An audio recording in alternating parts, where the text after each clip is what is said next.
Tanzania, habari za asubuhi. Natumaini mko poa. Niko hapa mbele yenu kwa ajili ya kuzungumzia video ambayo imezua taharuki kwa namna moja au nyingine kwa pipi amsaidii mama yake.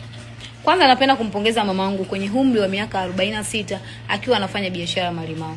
Wamama wengi sana tunawaona humu mtandaoni, wamevaa taiti, wamevaa t-shirt, wanahangaika. Wanajiposti. Wengine mpaka wanajiposti wakiwa na chupi. Kwa mama yangu mimi ninashukuru sana kufanya hiyo biashara. Pili, napenda kukanusha kauli ya mamangu anafanya biashara ya malikauli. Hapana, mwaka wa 6 malikauli sio kweli.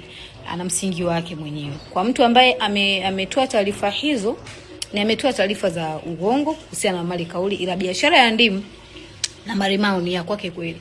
So sio kila msingi unaongezwa na mtoto. Kuna namna nyingine mamangu msingi anao, ila anahitaji support. Mnataka atoke pale, aingie kwenye frame, basi nendeni mkamsupport. Nunueni ndimu kwa wingi sana sana sana. Watu wafanya biashara, watengeneza juisi, nendeni mkamuungishe ndimu. Imradi apate hela, atoke pale aende kwenye frame. Mimi na imani yeye hajataka kwenda kwenye frame. Pale ndo kaona sehemu sahihi, kwa sababu ni alipambania sana kupata lile eneo. Alipambania sana mwenyewe, kwambia Ilala kupata meza ni tabu. So alipambania sana. Kwa mpaka mnamuona yuko pale, ni sehemu ambayo alipambania na akaipata, na alitoa hela na hisi ni nyingi. Mpeni pongezi yule mama.